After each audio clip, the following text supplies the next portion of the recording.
Well, thanks everyone for tuning in this morning to our deep dive into FME Desktop 2015. We're going to be looking at the features that we've added in FME Desktop that we think are the most important for you, our typical users. My name is Dale Lutz. I'm one of the co-founders of SAFE. I'm Mark Island. I'm a product evangelist at SAFE. And Mark has prepped quite a great tour of the main features. So let's just go ahead and take a look at our agenda. Yep. Which we've done in Workbench. Excellent. With a little Terminator customer at the end. That's right. So we're going to look at things related to authoring, which all of you do. Data inspection, there's a handful of things there. We'll take a brief tour of some of the new transformer things. Yep, absolutely. And we'll wrap up with a tour of some formats. Yes, probably Minecraft, because that's sort of a given, and a couple of others, IFC. Yeah. And maybe we'll try to work in SharePoint. And I think we've actually got Stephanie on site on Easter Island for us this morning. That's right. So she's going to be entering some things in SharePoint that we're going to use. Okay, so I think, Mark, I'll let you take it away from there. Okay. Well, we're going to start out with authoring. Because at last year's user conference we had a poll that said, well, which new features would you like to see in FME? And I think we got quite a few of them done. So really the first part today is looking at some of those features and seeing what we did to meet your requests. And incidentally, we will be asking later for feedback on new features for 2016. Yes. So get ready for that. Yep, stay tuned until the end. So we're going to have a look at floating toolbars, the ability to resize objects that we were just talking about, and we're going to look at grids and guides as well, which is an old function that got added back. So let me open up Workbench. I'm going to start out just by generating a workspace from scratch. So we're doing all of the translations pretty much from scratch at the start. And we're going to read some geodatabase. Now, the one thing to notice, first of all here, and we have to mention, is a little browse button for formats. That's been removed. If you want to see the formats gallery, you can just click on the down arrow and check more formats at the bottom. Yes. And the same thing applies with the coordinate system as well. You can't. There's no browse button there anymore. You just click and more coordinate systems. So just wanted to mention that in case anyone wondered where that had disappeared. Part of our ongoing quest to reduce the number of buttons. Yep. And it clears up a bit of space because I think format names are getting longer and longer as we go on. They need to differentiate themselves. Yep.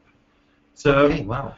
So this is the canvas we've got, and let's have a look and click on some feature types. So if we click on this feature type, you'll see we've got this little pop-up menu comes up now. And the first one is disable just that feature type, so I can click that, and you'll see that feature type turns itself off and on. And then the next button across is disable the reader itself, so I can disable the entire reader there. Next button is set the parameters for that reader. So these are all just shortcuts. You can do these functions in other ways, but these are a nice shortcut menu here. And the last one is the open containing folder. So instead of having to right-click and go open containing folder, you just click on it and now click on that little button, and that pops to containing folder. So we're trying to be a little bit like a video game in terms of providing you options at your fingertips, trying to anticipate what you might want to do and make that really easy to do. Yeah. We're trying to make the context menu easier to get at, I think, is probably. Anyway, so let's have a look at the resizing now as well. So if I hover over an object on the canvas, you'll see that there's little sort of handlebar markers or whatever you call them pop up. So I'm going to click on that and drag it, and we can just drag things across like so.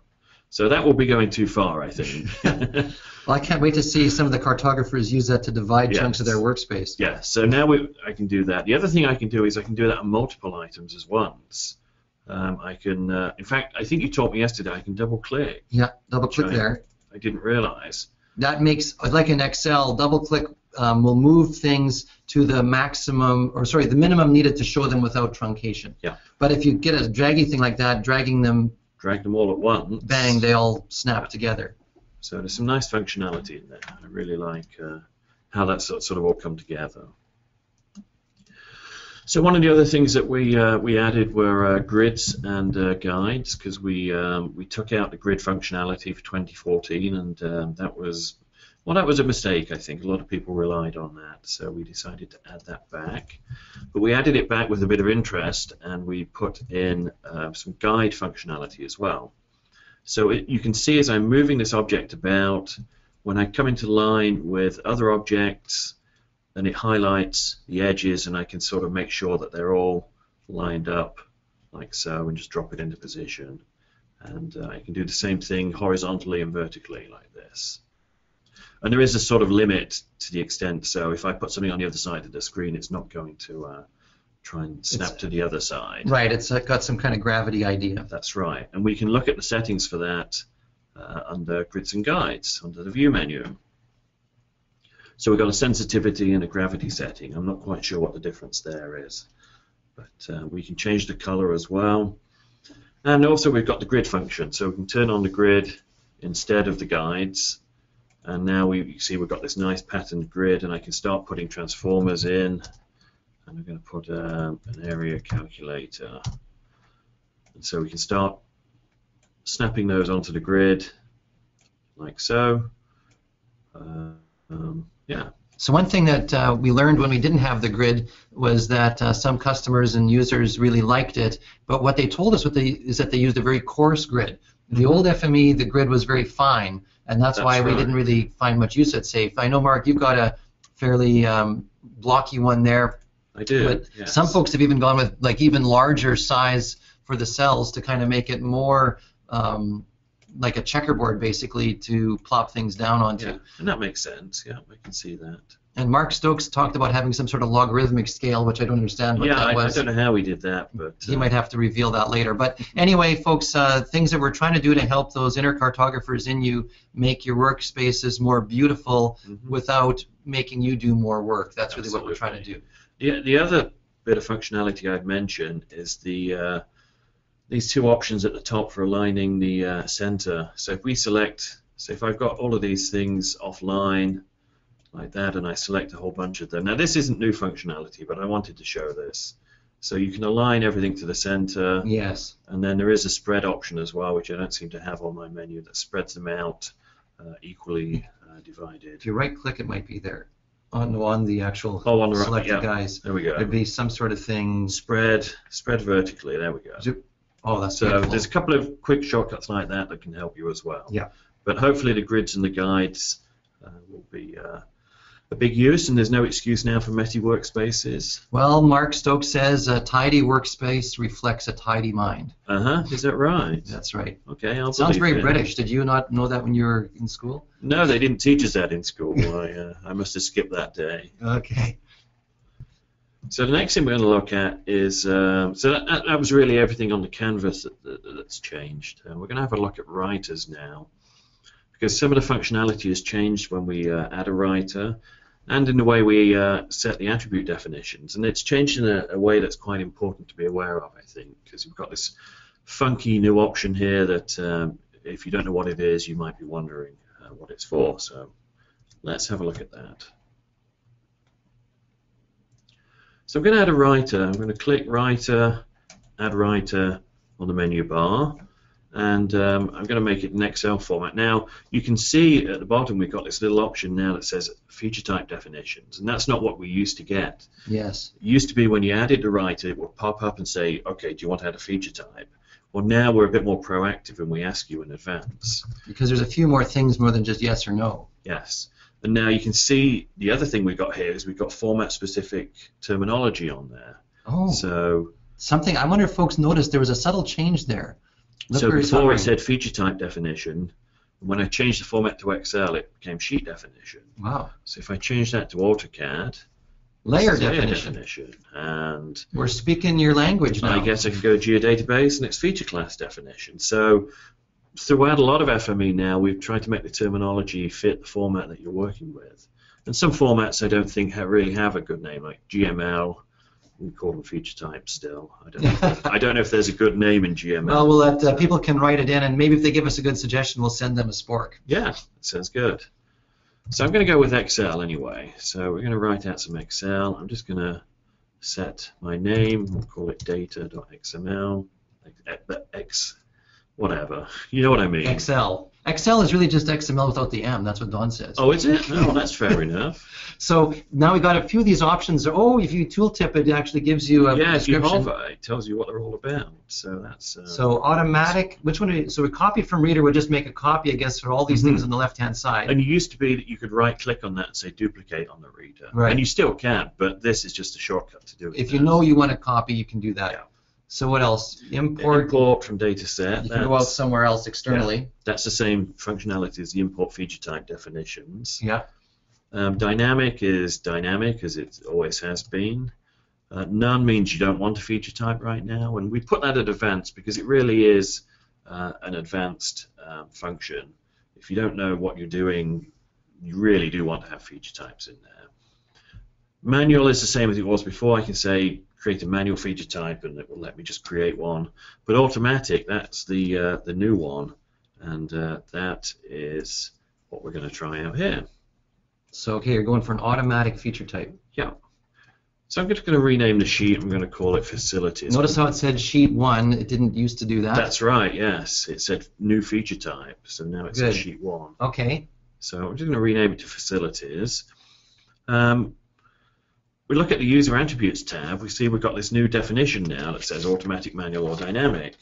And again, dynamic is dynamic. It's the dynamic functionality. In fact, if I click that there, the dynamic button gets checked on the front. Yes. Of the general dialog. So that's an advanced thing if the schema is coming from somewhere other than the input data. That's right. Yes. And very powerful, but we're not going to dig into it too much more today. I can give you the hint that we're actually revising that in the next FME, and Mark and I are pretty excited about what's coming next. I saw the mock-ups yesterday. It looks fantastic. Yeah. So, but today we're going to focus on, I guess, the auto. The auto, yes. So the manual, we'll just mention the manual is what it always used to be. Where you just go and type stuff in. Yeah. So I can put my names in here. Automatic. Well, I don't get anything to start off with. So I click OK, there's my feature type. I don't have any attributes on it. So what's going to happen is, say I connect up food vendors. There we go. We've got attributes suddenly appeared. Now, the embarrassing thing is that this is how it probably should have always worked. Well, it would have been nice, I guess, but you can't. Otherwise, FME version 1 would still be in development. I guess so. But then, so now what happens? Are you going to connect another one in there? Well, actually, first of all, I'm going to change it just to prove that if I do change it, everything changes. So there we go. So it's adapting to whatever's connected in. It is.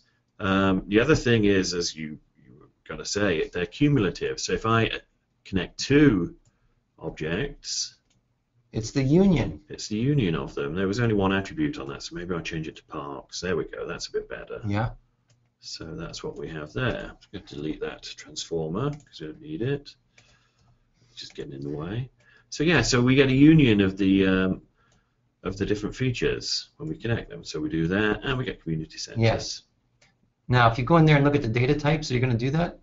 Yeah, sure. Let's have a look at the data types. So these are being copied from wherever they started. So now the one thing that is a bit of an issue is that if attributes are added by transformers, we aren't going to know what they are, and those things are going to have kind of an unknown type. But if you're going to CSV or Excel, those two formats have a built-in thing called auto. Well, let's demo that, shall we? Yeah, why don't you? Well, the two things we can demo, one of them is removing attributes. Yes, if there's too many things in there. So I'm going to put the attribute remover in because I don't really need the object ID. Notice Mark selected the port and then typed attribute remover, and that forced that to be in front of everything. Yeah.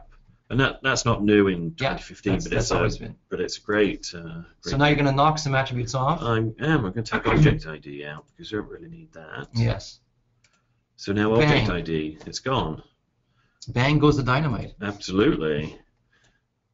So now we're going to add a new attribute. We'll do the attribute creator. Yeah. And I'm going to call it. Well, I'm going to call it a number just to see. Yes. So we'll set it to a value of 2000.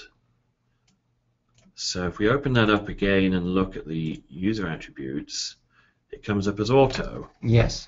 Now you said that was specific to Excel and CSV. and CSV. Those are two formats where we can make it up as we go along. For a format like, say, shape files, it'll come up as a char of 200, which won't be that helpful. Right. But that's something that we're going to work on to make Workbench aware of what the types of attributes are. Now that we have this auto functionality that motivates us. There's another thing coming called the Attribute Manager, which will be a transformer like the Attribute Remover, where you could, in the transformer itself, start to tell us what the types of things are as well as change the order. Because the way we've done it right now, the order is going to be whatever's coming in, and you can't change it.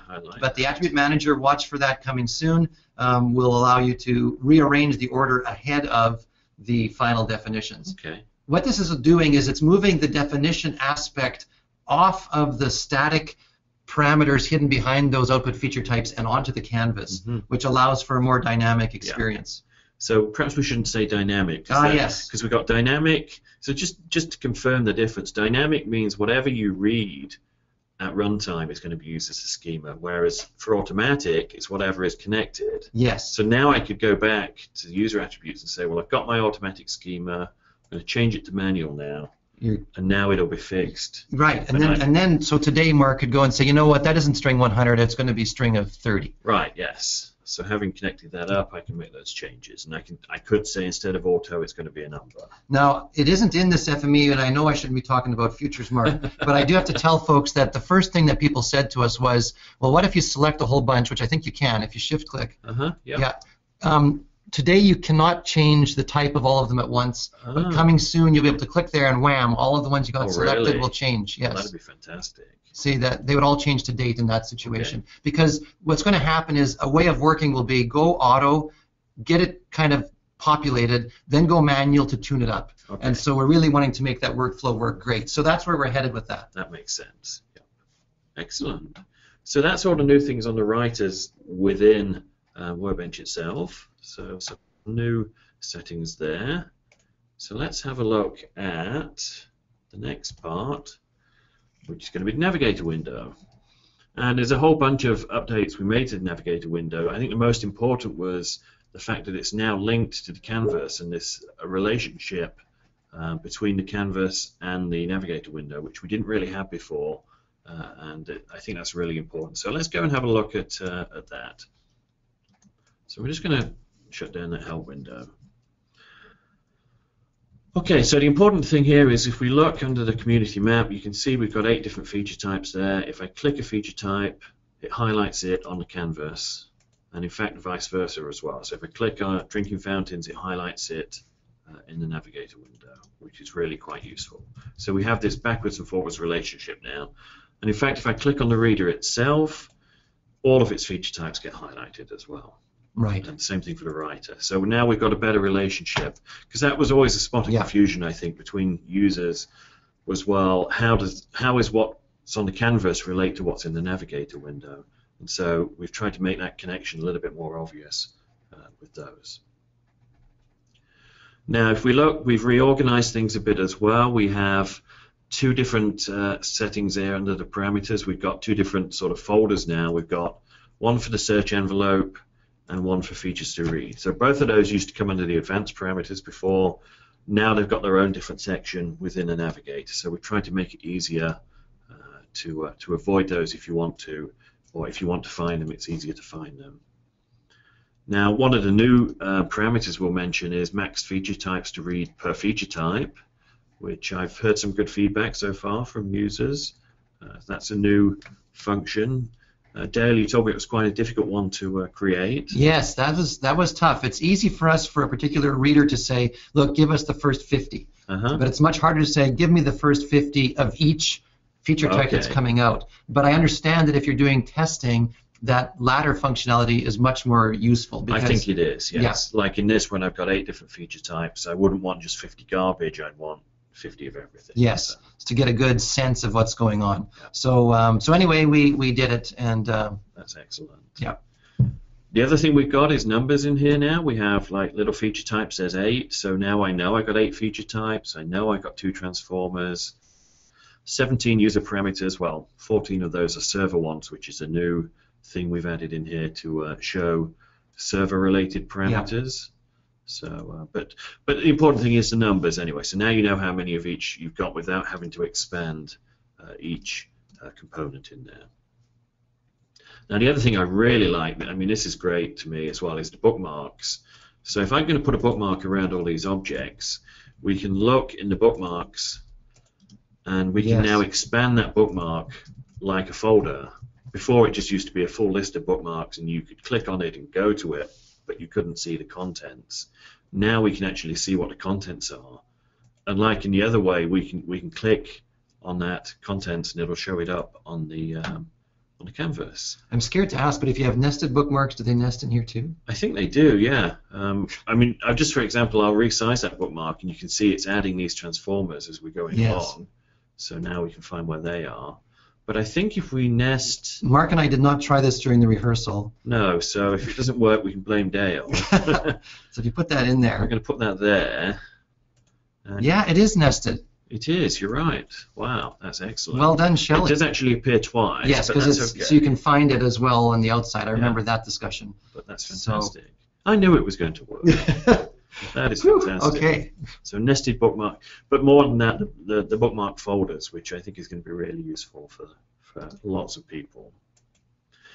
And the other one we've got to show in here is the new history tree. And this was, I think, the #1 requested feature when we did that poll at the user conference. Yes. So if we click View, Windows, History, we now have a history tree. I'm going to shut down the help window just to make some more size. And this shows me everything I've done over the past 18 minutes. Is that all we've been going? We've been going for about that, yeah. Okay. So what I can do is I can click on any one of those, just a single click, and it'll show me underneath what it looked like at that stage. We're being able to see the past. We are, yes. So we can see all of the changes I made, like disabling, resizing. Hopefully you can see those as I'm making those. And what we can actually do is travel back in time and create an alternate future, can't we? We can, yes. So what we can do is, if we find, say we made a mistake, we say, oh, well, actually, this workspace... Well, Dale shouldn't have had the second bookmark in. Yes, we shouldn't have done that. So we'll go back to the step before that. If I double-click on it, now we've gone back that to mistake is passed. And now, can we have two realities? We have a multiverse? We can. If we start making changes now, you'll see in the history window we get a little fork, and we have two branches of history. So whatever changes I make here, we're adding to a separate branch. And we can go back in time and we can go back to that branch. We can come back to this branch. Yeah. We can do all sorts of things. So I think the most difficult part in this is remembering it's there, because quite a few times I've done something, I think, oh, I didn't mean to do that. Yeah. I keep hitting undo, undo, undo, undo. Yes. When I could have just gone back to that history. Yes. So if you can remember it's there, that's great. This is an example of one, normally product management here at Safe figures we're pretty darn smart. We didn't think this was going to be a big deal. This was actually an idea from our innovation days where developers get to work on anything they feel like. A couple of guys did this. We had people vote on this or showed it at our user conference. It was the top vote getter. It was. We've done it, and frankly, it's a great one. I think it's fantastic. Yes. The execution, incidentally, by the developers on this is fantastic as well. And you can see I've got multiple branches. I don't know if there's a limit to the number of branches. There isn't, actually. Oh, wow. Now, some folks have asked, the limit is that how long you want to stay running in one session, because this is not saved in your workspace. Okay. So when you close this and leave for tomorrow, you're starting with a clean slate. So it's just a session. It's just a session. Okay. So that's the issue. Okay. But I really like that. Again, I don't use it all that much, and sometimes I forget it's even there. But somebody's asked if you can copy and paste between them, and the answer is yes. Absolutely. So if you had something nicely set up down there, so you could go copy. Back to here. Well, I can find that bookmark that Dale put in, and I can say, well, actually, we did need that after all. If I can just grab it. You have to select it on the inside. I think I'm going to have to. Go in. Do that. Well, okay. Let's say I wanted, instead of the bookmark, I wanted to copy a transformer. Yeah. Then I could go back to my other reality and paste that transformer into there. Yes. So that's kind of handy too. It is. I mean, in theory, you could have sort of one workspace that is full of transformers you might need, and then sort of I don't know, just delete everything. Yes.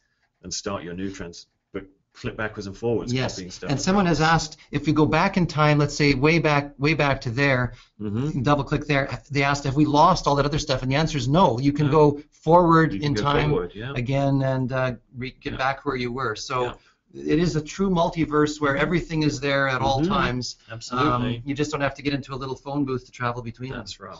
And from what we've done here, I mean, okay, it looks way more complicated than it is. I mean, I don't think you really would have that many branches and changes that are that confusing. It's just as demoing it, I think, that makes it look a bit more complex than it is in there. Yeah, yeah.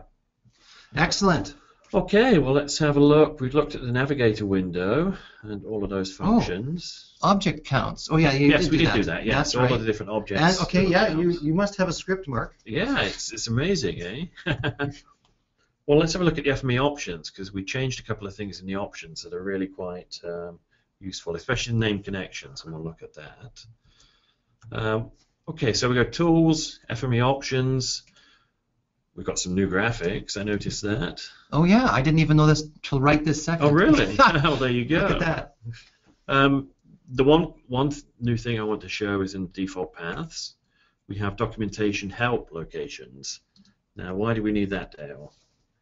Well, it's because we have decided in this FME to make all of our help available online. So that way, if there's changes, they will be reflected instantly and you don't have to do anything. Now, because many people are from time to time not online, we also install a snapshot of the help locally. Yep. And when we start up, we'll figure out, do you have a good internet connection? If yes, we'll go for the online. If no, we'll go locally.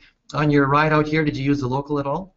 I didn't. I should have done, shouldn't I? Because you were the guy that actually, Mark on one of his trips was offline for a while, and he noticed that if we only had it online, it was a huge inconvenience. It was, yes. And so, because of Mark's suffering, everyone else benefited, so thank you. That's okay. Yes. And you've got a little option to use offline help. So to force it, to say, look, don't even bother ever trying to go online. Yeah. And presumably, we can we could move one up above the other. I guess. That's right. If you want to rank them, and there's also for some folks that use localized help that would fit into this framework. Right. And you could say, well, you know what, I feel like going German today, or well, you know what, English is looking pretty good. So that would appear in there. Okay, excellent. Now the big thing though in here that we want to show is the database connections, because that really is one of the big things, I think. In fact, you were asked earlier which is the biggest thing I was interested in. Well, this I think is going to have the biggest effect on users in general. So database connections, what we can do, we can define connections in here instead of defining them in a reader and writer, and that means that we can use them just throughout FME. They're not restricted to this session or this workspace. We can use them wherever we need. And you can see I've got a training database connection here, which I can double click, and that it's got all my parameters filled in to connect to that.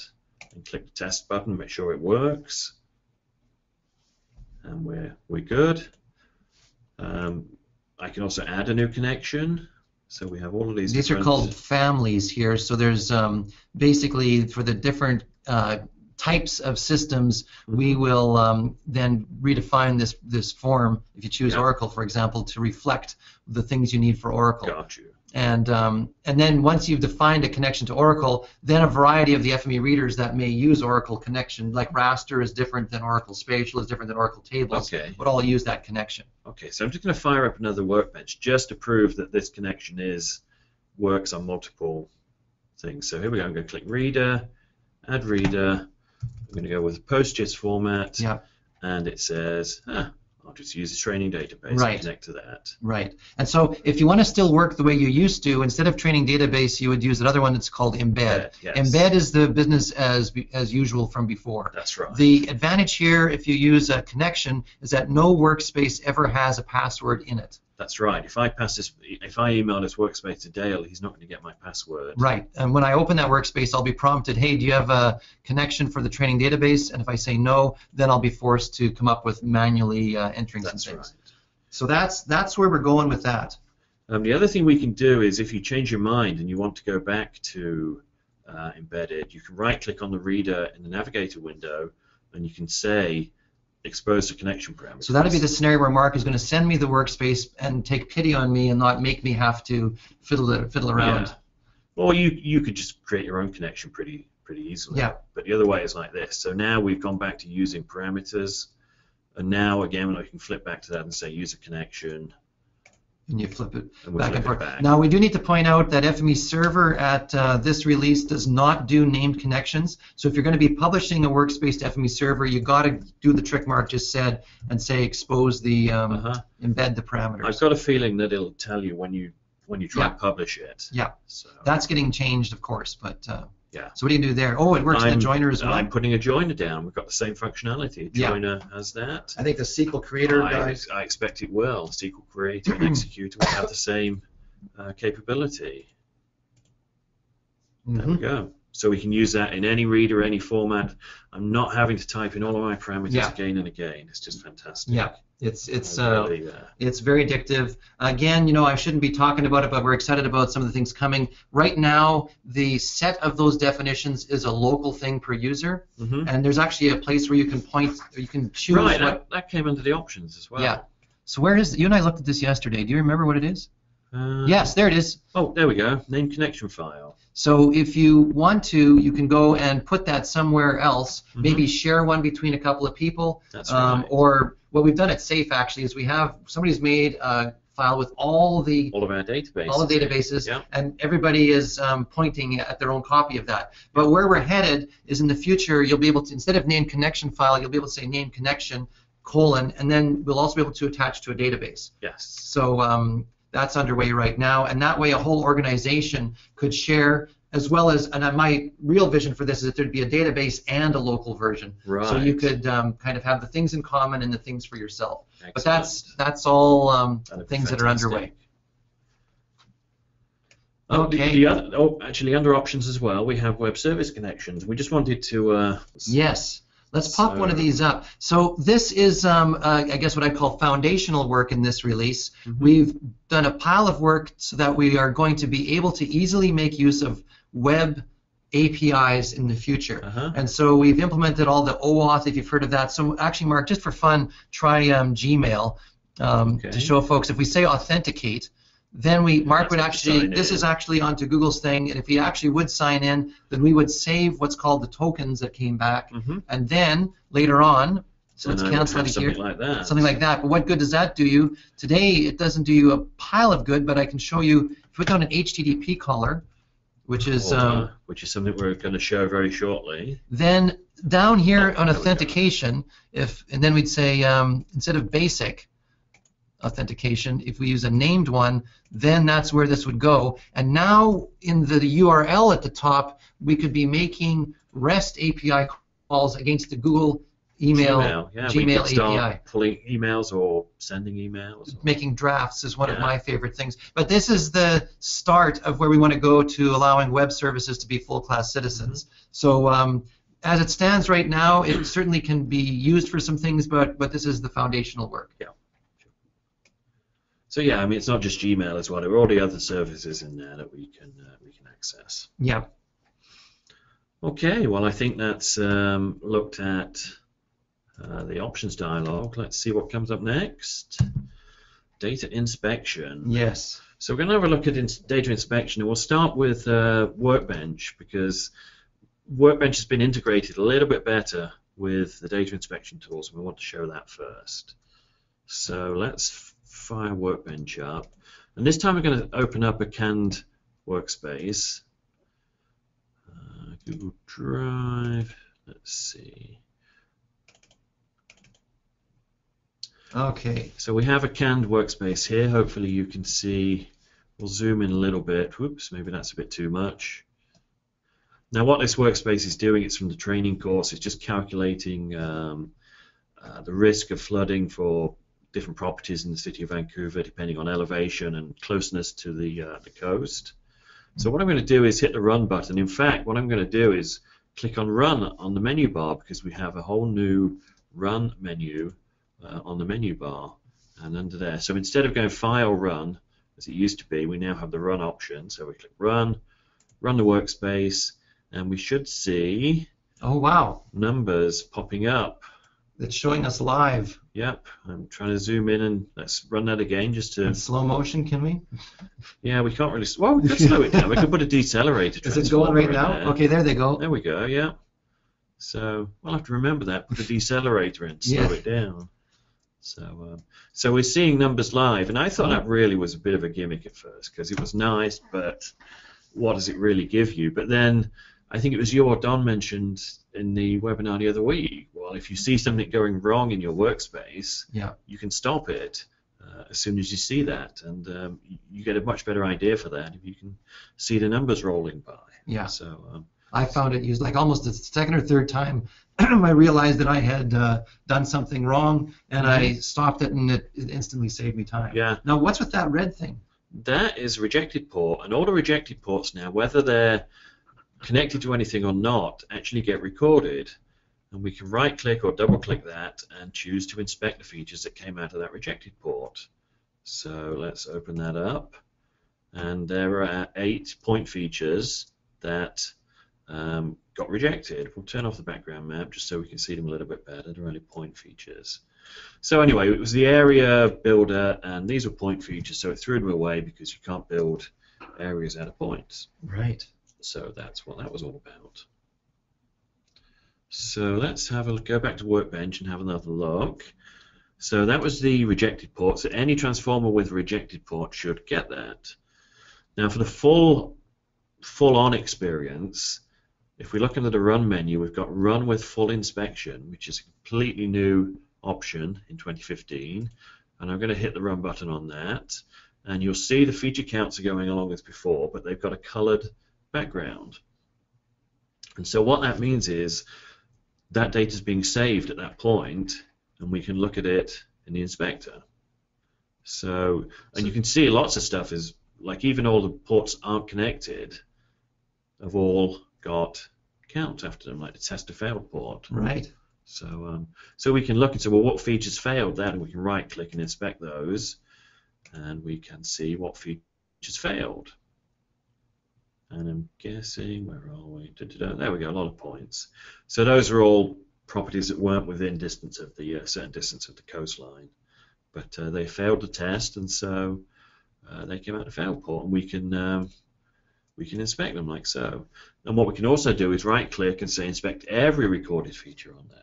So we can look at everything that got saved everywhere all at once. Yeah. Wow, and this whole thing. Now this could take a minute or two to come up. Many features will be in here multiple times. That's right. But it's a way of having a complete and total view of everything that went on. Yep. Wow. So that is everything, every feature at every step during that translation. And we can start turning them off and say, well, look, these are 100 meter, 200 meter, 300 meter buffers. The tester failed. Well, they should not overlap those buffers, which they don't, which is great. Just to prove that, I'll drag it up. There we go.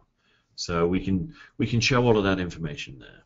So really, this is a monumental shift in how one would use Workbench, because rather than putting down loggers and inspectors, you would instead just author what you want, run with full inspection, and then look around at what's going on. Combine this with the ability to limit and say, look, let's only read 50 or 100 of every feature type, because this is expensive. You don't want to put millions of features through here. That's right. But if you have modest-sized inputs, this is the cat's meow.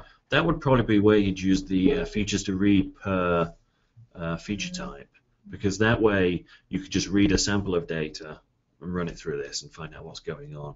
If you've got, like Dale says, if you've got several million features, you probably won't want to run this with lots of connections, because every connection would be saving those several million features. So it's intensive performance-wise, but very, very useful for debugging like so. So that might be the end of the inspector transformer. I think it is. We'll see. Yeah. We'll see.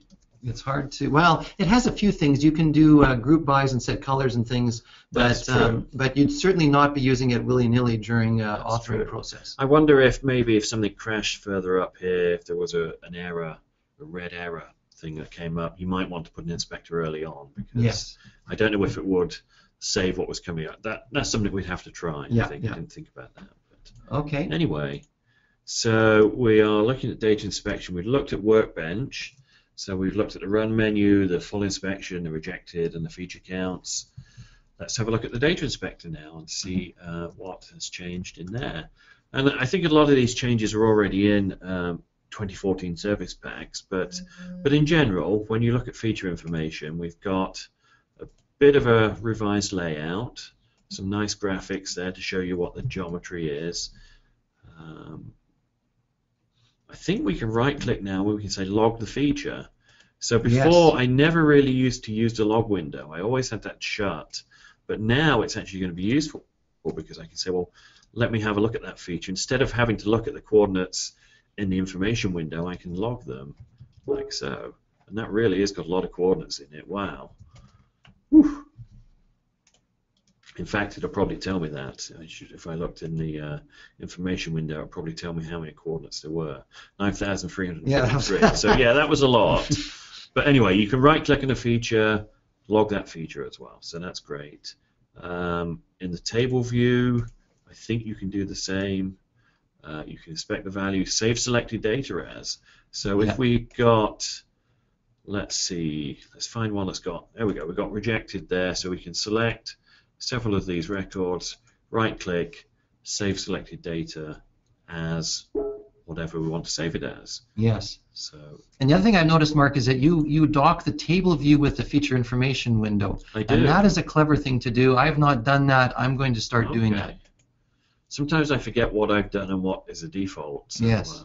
But yeah, I like it with that layout. What else did we add? Oh, we added the right-click mark coordinates. Yes. So if I right-click on the view, I can say mark the coordinates, and now I can zoom in and I can see all of those coordinates have been marked for those features, which again was one of those things we had in the data. The universal viewer didn't quite make it over until now.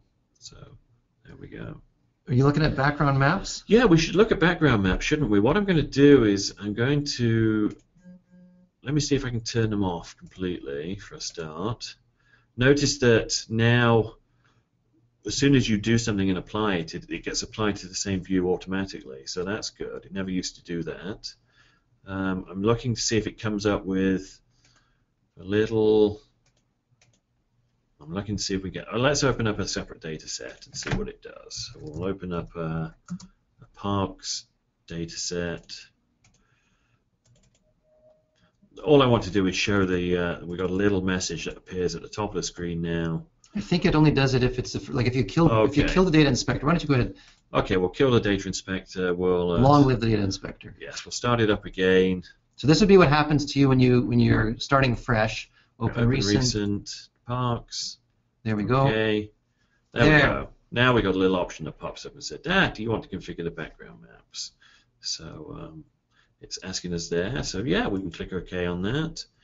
And now we have some new background maps, I believe. So we have. Let's start with ArcGIS Online. So okay. the nice thing is, and what Mark and I have set these up with filling in the parameters last night. You have to go and if we put your account in and stuff. If we click the parameters, we can save as my default. Yeah. And that saves it, so we can just flip to each one. So now if he hits apply in the back, if you just slide that out of the way a little bit. Yeah. There we go. So that's the ArcGIS Online one. Now let's just walk through. What else do you got? We got Google Maps Engine. That's a popular one for another year or so. There we go. There's Google Map. Bing Maps. Sure. Is that new for 2015? It is. Look at how fast Bing just came in. Yeah. Actually, this is much faster than it used to be too. Yes. Across the board. Who else do we got? Well, we have that one was copyright Nokia. But it was Bing. Yes. You got to go for here. We're going to go for the Nokia one now.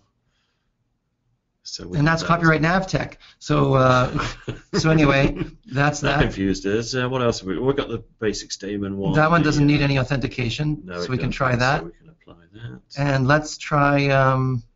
Let's see, Mapbox we didn't do yet. Don't think we had a. Oh, no, you made one last night. Yeah, I think we made a Mapbox account. There we go. So you have to have Mapbox, and then our last one, which also requires MapQuest, requires no other authentication either. Yeah. So really, there's a background map for everybody. If you want to let us know if there's any that we're missing, there's also ways that you might be able to define a connection to your own WMS and so on. That's still somewhat experimental, yeah. FME formats. I mean, the thing I use this for is for looking at raster data, so I can browse, pick out some raster files, and just use them as a backdrop. Right. So you've actually done that. Oh yeah. Wow. Okay. Awesome. Yeah. anyway, so that's a big bunch of work we've been doing there. Mm-hmm. So yeah, lots of new different services. Okay, we better speed up a bit because we're going to look at transformers now. Yes. And start looking at new transformers, of which we have quite a lot. I'm going to have a look at the HTTP caller very quickly, the PDF page formatter, GMOFH composer, and tweet streamer. So we're going to look at these in Workbench. So let's shut that workspace down. We'll just have a quick look at, what I'm going to do is add some data and look at the PDF one first. So I'm going to add some parks data,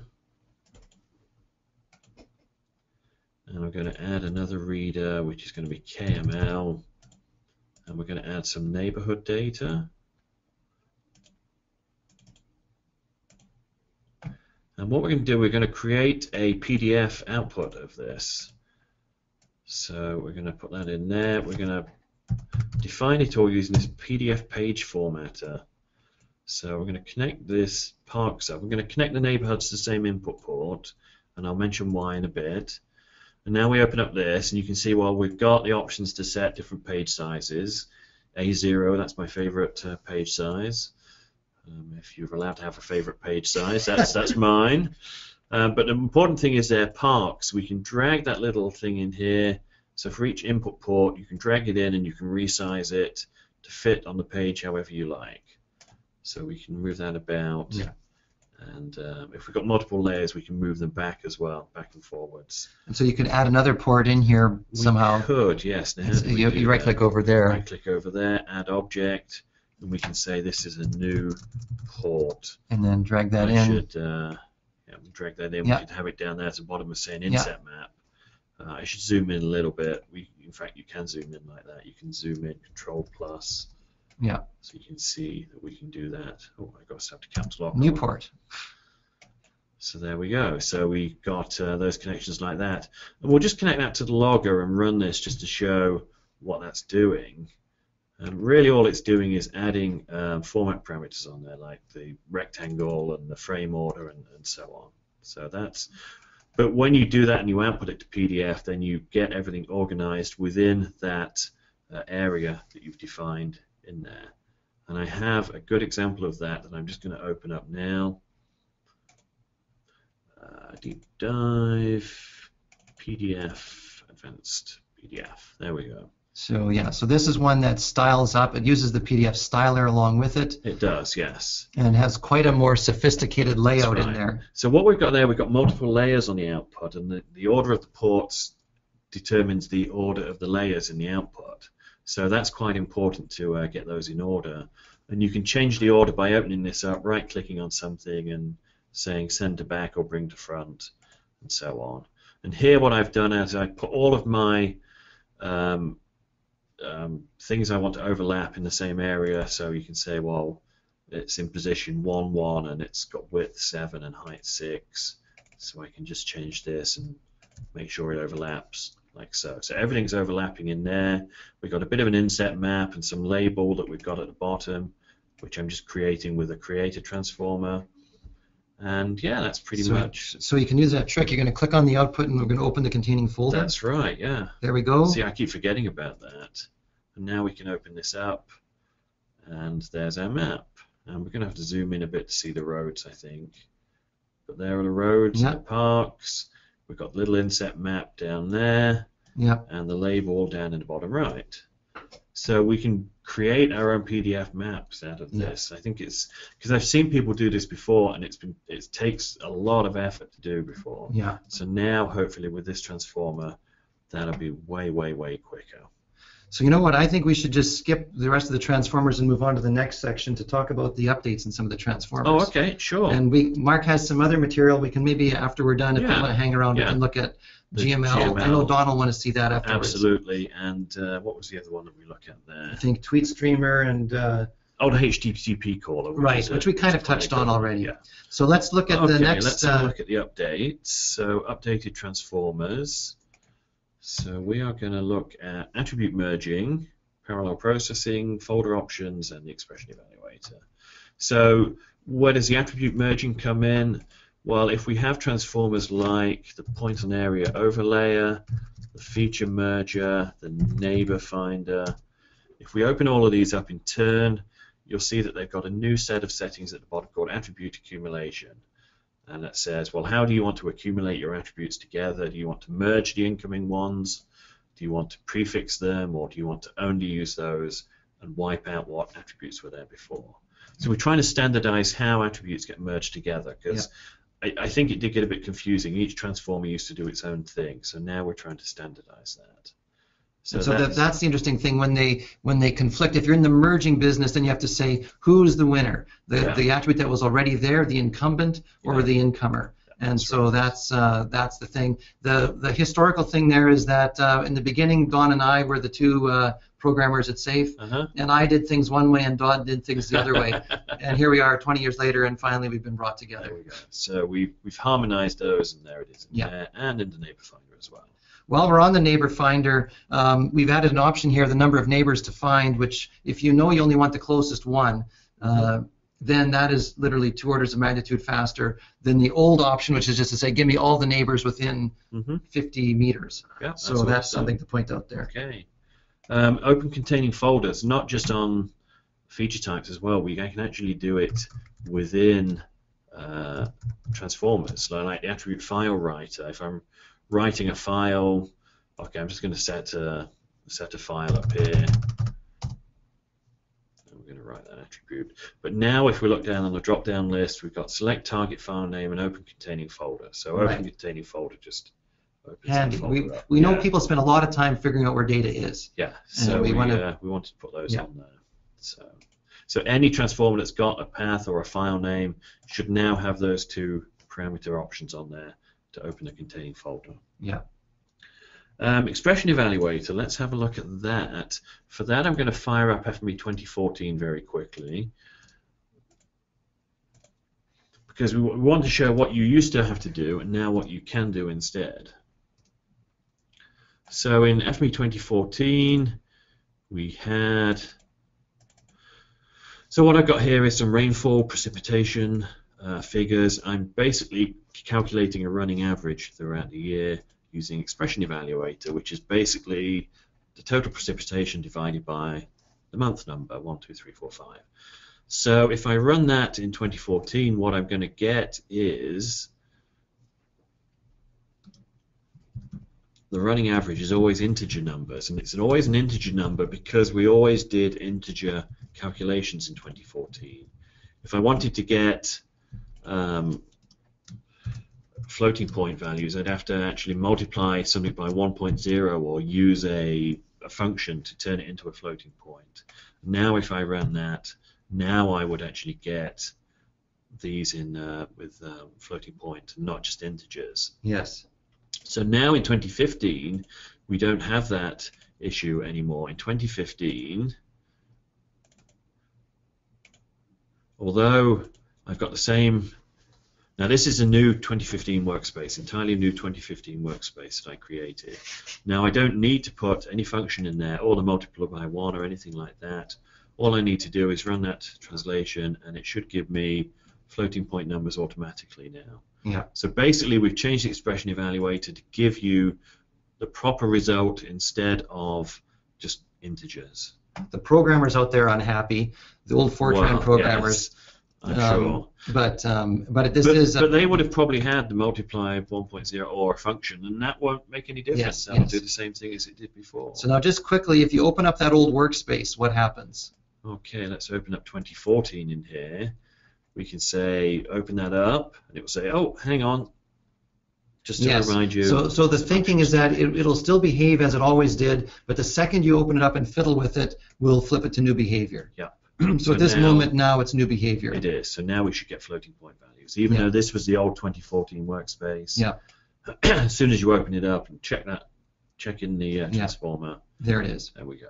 All right. So I think that's all we'll say on that, and we're on to a couple of format demos. Yeah. Let's just do them right from in here. Mark, do you have Minecraft running? I don't have it running yet, but I can run it pretty quickly. Do you want to do the Minecraft one first? Sure. We'll quickly I don't know if we'll run it, but we'll just show folks this particular example.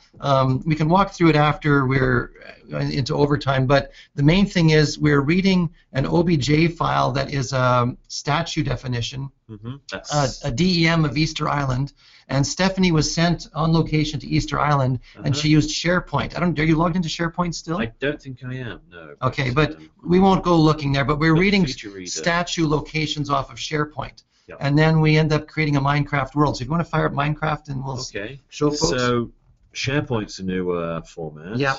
So we can read SharePoint lists. We can write the SharePoint lists. In this example, we were using SharePoint to hold some X and Y locations that Stephanie entered of where the Easter Island statues are. The other new one on there was a shared item editor, which we created a definition. Which basically lets us do like symbology in 3D is what's going on here. Yep.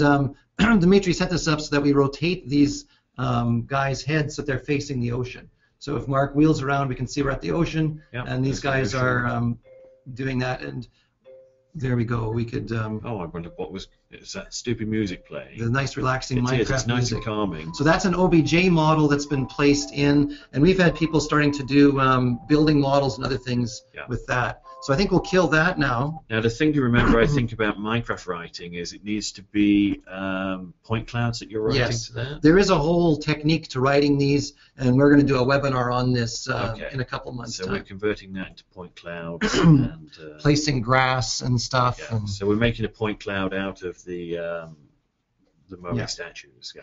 And the last one we'll just look at quickly is the ability to write IFC. So if you're a BIM person, so we're reading, in this case, DWG, making an IFC, and this is a 2D file with some information on it. So let's just inspect this very quickly. Yeah. Very, very quickly, because we do want to get to the poll questions. The poll question, yeah. So this, if you can see it faintly there is 3D. So this is just flat, but in 3D. And let's look at the Celebri just to show folks. We also brought this into Trimble Connect, but here is that same thing as an IFC file turned into spaces that would be useful for someone. There's the drafting room, computer lab. So I think with that, Mark, let's go back to the presentation and wrap this thing up. Sure. Yeah, we looked at that. Oh, I also have an SAP HANA, which we may show in the overtime section. Okay. GeoPackage was another one that we added to. JDBC, that's... And these is just a selection of interesting ones. GME Raster will be useful for the next year or so. Yeah, for those that don't know, GME has been retired by Google, so it's a good thing we did a reader. It'd be useful for reading, to get your data out of it. Let's have a look at the poll question, shall we? Right. So if you go to this location, fme.ly/desktop ideas, and Stephanie, if you can chat that out to folks, we'll let them, and Mark, just show us what we got there. So that's what they call a Trello board. Right. So you don't have to log into Trello to see, but we're inviting you to vote and comment on a set of ideas for us, and the Trello folks do this themselves. Please log in there, give us your feedback. We'll be looking carefully to see which things we're looking at doing, and it's a great way for you to communicate with us. Now, did you say you could log in that with a Google account? Yeah. So if you have a Google account, you just say log in, and it'll just accept you. Okay.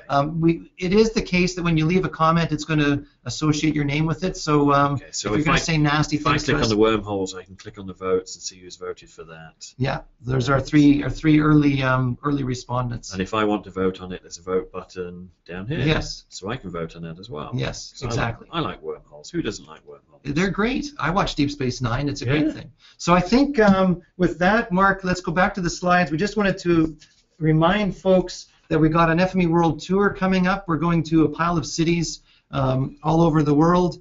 I think 60 of them. It's a free day. Come and learn more. We'll dig in further.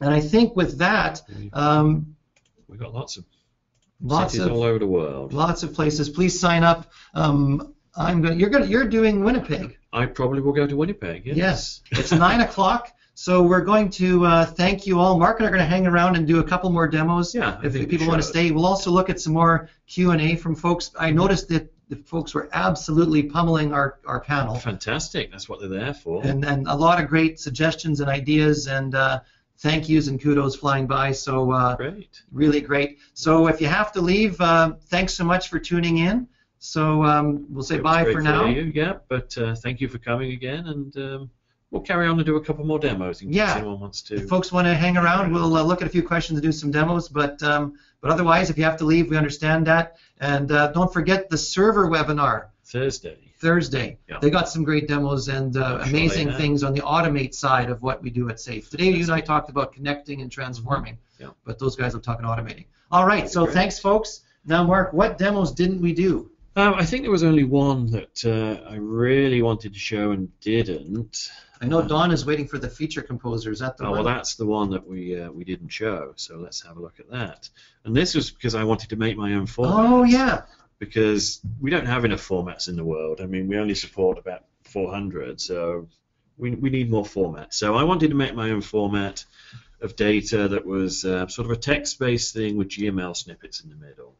And so that's what this workspace is doing. And in fact, what I'm doing is using this HTTP caller. Now that is an amalgamation of all of the old HTTP transformers.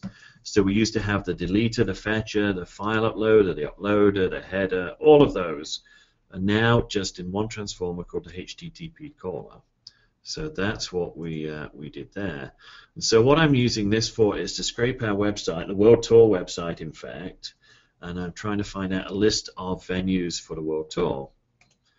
So then I'm just doing a bit of cleanup on that. So you got an HTTP response, basically. It's HTML. Yes, that's right. Okay. And so what I'm doing is I'm just cleaning it up and pulling out the table that I want with the cities in there.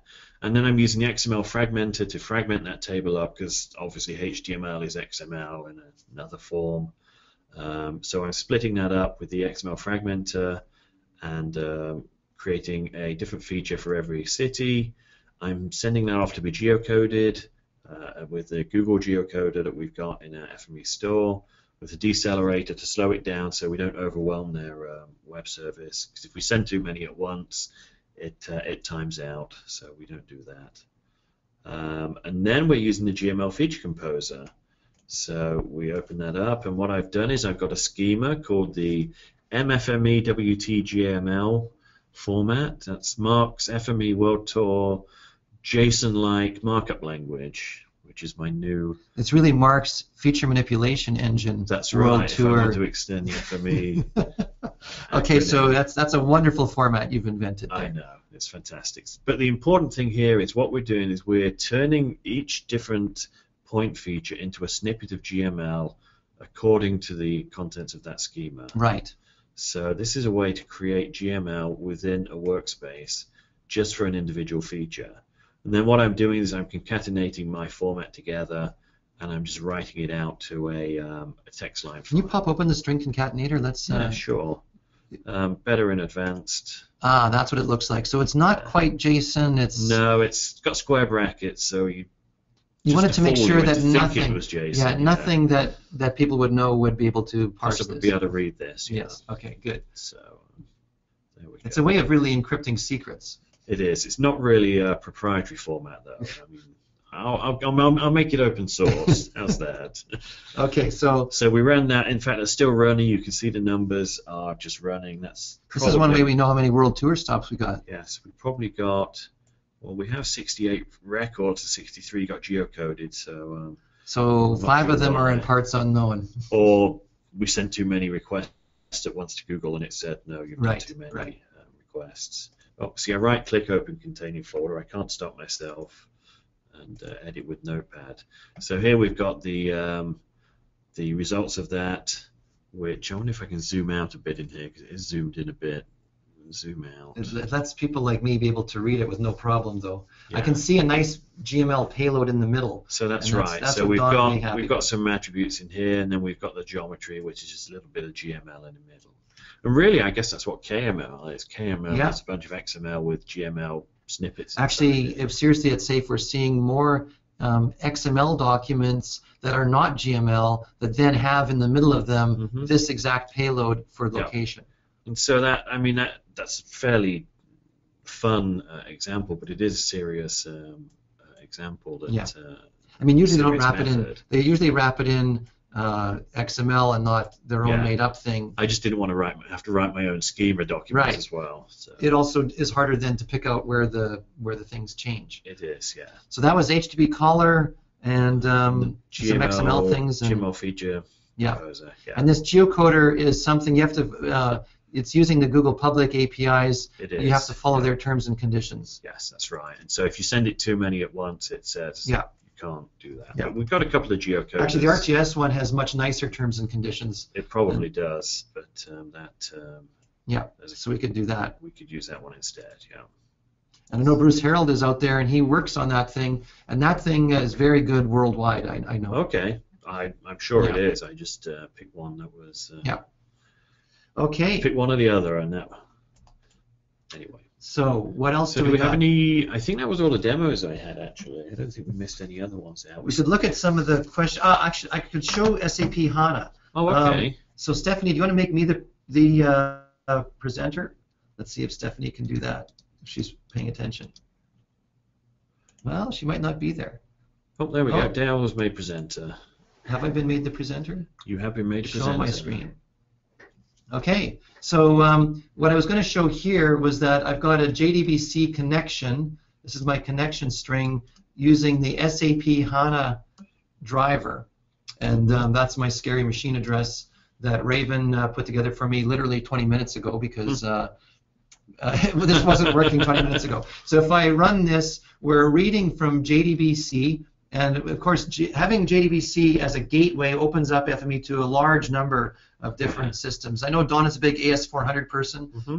That would allow that. Wow. And so anyway, that was, and then because at the moment we don't actually support the native the native SAP HANA spatial. But when we do a select statement here, what we get is the geometry out as well-known binary. And so we're able to pull it out and turn it into real geometry, and this is giving me that data from SAP HANA in a fast way. So that's one of the nice things that we've done on the JDBC side. This will work on all platforms, and so that's a very nice thing as well. So I think that's the main one I wanted to show there. So Stephanie, if you want to make Mark the presenter again, we can go back to him, and we'll just take a quick look. Maybe we'll bring on our panelists. Anything else you wanted to show, Mark? I don't think there was. I mean, we could be here all day if we carried on. So we'll stop and. I know Mark and I would love to walk through that Minecraft example, but let's save that for the Minecraft webinar. That sounds fair. And let people dig into it then. If anybody wants that one, we can give it to them ahead of then. If they're interested. So. Let's see, who are our panelists? Mark Stokes, do you want to come on and talk about anything that we saw in the questions? Let's see. What did I see? Any way of showing off SharePoint lists? Well, we did have them there. I wonder if... Are we looking at my screen right now? Let's see. I don't know if you are. There were lots of questions around the automated attribute handling, like what happens if you have multiple shapefiles. Say, for example, you had library URL, park URL, something else URL. What if each of them had only had the word URL in them? What happens when it does the automatic updating of the attributes in the writer? And I'm not sure we actually knew the answer to it, but that came up a lot. I think it's the first person in wins, but in the future we should make that be, we do have technology in FME for computing the union of data types. So in other words, if you have an integer called Dale and I have an attribute called Dale, it's a string, we will promote that to string, or a float and an integer promotes to a float. So there are rules encoded in FME. I don't think that that's on the canvas yet. And I basically said, well, we added numbers to the end of them like we do with feature types, but after playing around with it for a bit, it was obvious we don't do that. So there's a lot of interest in that area. We got a lot of questions on that very particular thing, especially to do with if they had different data types. Yes. Yeah. Well, it's good to know there's a lot of interest in that, because that is. And I think folks were asking too, if they add an attribute in the middle of a transformation, what happens? And sadly today that comes through as a char 200. If you're going to Excel or to CSV, it'll be auto, which is good. But in the future, we need to make a sweep through FME and declare what the types are. We know if it's an expression evaluator, it's going to be a float. So we'll declare that. And then that attribute manager would let you tweak the types eventually as well. I think we are getting better anyway, because if you put a logger transformer in, quite often it will tell you what the type of the attribute is as well. So that's useful. Someone asked about lists in SharePoint. So this was in the feature reader. All I did was click the feature types to read, and there's all the lists. I think we can update lists. We can write new ones. So these are all things that can be done. Is there a SharePoint that's online and a SharePoint that's local? That's right. And we can do both. We can do both. I think the problem is if you have an old SharePoint that's local, that is a different API, and we don't do that one. Okay, got you. So that's that. Somebody asked, and maybe Robin, you could chime in on this. There was made a change made to the way we connect to enterprise geodatabases. And, yes. So enterprise geodatabases, we now use the .sde connection file that you make when you're working through Arc Catalog, and so that's how you connect to your geodatabase through FME. If it's just the SDE, that's right there. So that connection file, when you click on the ... it should take you to the location of those connection files. And obviously you don't have any because you haven't worked with Arc Catalog. So you'd have to go out to Arc Catalog, build yourself a connection file, and then we'd be able to get at it. But that's open the correct location, which is great. Yes, yeah. For the pure SDE reader writer, we don't have anything at the moment. It's still the old way of doing the connections. So this one. Yeah. So that's the old method, okay? Yeah. So still the way it was. We're working on whether or not we can unentangle those .sde files and put those parameters into that SDE reader writer, but then there's a bit of Arc objects crossover happening there, and so we're not sure what we can do. You know, there were a couple of other demos we didn't look at. We were going to look at the Excel reader writer. Yes, shape. Shizzle. Right. Do you have the Excel one handy? Because I do have several folks I can tell asking about Excel.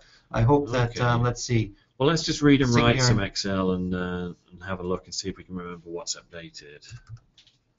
I know a lot of work happened. There were quite a lot of questions around, well, not questions, but enthusiasm around the whole database connection. Okay. As well, so that was great.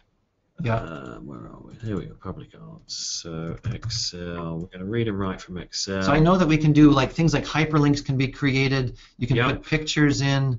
I don't know. Mark Stokes, what's your favorite Excel edition? Well, definitely this one, because there were a lot of fixes went in to clean up just the sort of rough edges of Excel. I think a lot of the real enhancements in Excel went in, sort of dribbled through the service packs last year, actually.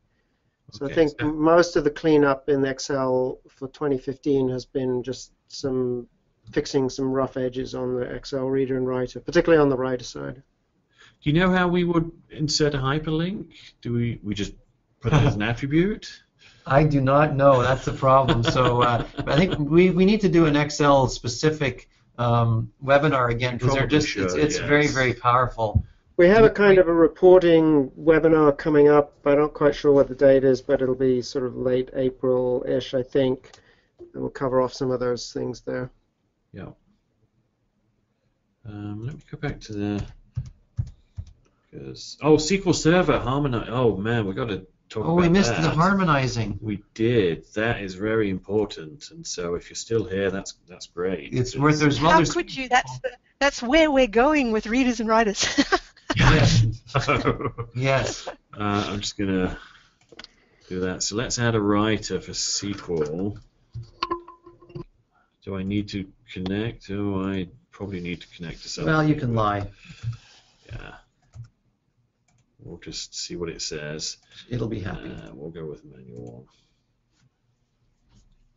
It'll complain, but there we go. So under format parameters, big changes there for all SQL Server related formats. So that's Azure, SQL Server spatial and non-spatial, and any other SQL formats? GeoMedia SQL have these? Okay. It does, and also the JDBC. Okay. So what we're trying to do is harmonize all of the different format parameters that we've got and make it easier to use. Remember before it used to be a list down the left-hand side and you set it on the right-hand side. It was a bit of an ugly interface, to be honest. Well, now we're getting a lot better. So we can say insert, update, or delete, and then there's the FME DB operation which you can use instead. Which allows each feature to decide if it's an insert, That's update, right, or delete. yes. So we just made it a lot simpler to look at, and with the update you can pick your match columns or set a where clause, and we have tidied up the spatial options and a table creation, because before, remember, it used to say create table, yes, no, and you do it at the top. Well, I guess now we don't need that. It's all been tidied up. But the really big thing is, and I know that Robin had a lot to do with this, but we've tried to make it very understandable. If you want to use FME to update a database, you go in here, you flip to update, you indicate which is going to be your key column to match, and you'd adjust that there, and bang, Bob's your uncle, you'd be good to go. I mean, that used to be quite a difficult thing to configure, yes. And now updating or deleting is all quite easily done. And I believe the plan is to do the same thing to PostGIS and Oracle. Yeah, and all of them will get this database. treatment. So there's a few of them that have the treatment so far. If we're talking FME 2016, all the databases will look like this, and so that's a huge deal. Yep. And yeah, I mean, the only other one I was going to show was shapefiles with a SHZ, which I don't know really why we did this. But somebody on Twitter said, "Hey, wouldn't it be handy if like all those 5 or 6 parts of a shapefile were just in one?" And so yeah, so if we zip them up, like we always used to be able to, we can read a zip file anyway, but now we thought, well, what happens if you've got a SHZ extension? So we should be able to read that if I drop that into the data inspector. Shizzle. A shizzle format. So it should read, there we go, bike paths. So it read it, it just... Oh, you overlaid it in your I put it in the wrong place, didn't I? I should have put it in that window. There we go. Wow, So wow, that background map snapped up there. It was very quick. Yes. So That's actually, somebody asked if we do OpenStreetMap. Well, the OpenStreetMap, one of them is from MapQuest, so we don't, and actually Mapbox also is OpenStreetMap, so those are a couple of choices. So I think that's probably it. Robin or Mark, any other things before we say goodbye? Nope, sounds good to me. The questions are still flowing in, but I think we seem to have answered most people. Yeah. Someone said, is there any support for ZipX? Ooh, I don't know what ZipX is. I know that we have Zip64. 64-bit zip is supported in and out. Whether that's also the same as ZipX, I don't know. No, I think it's a zip file that's been exploded into a massive XML file. That's Dawn. Dawn's been up to no good again.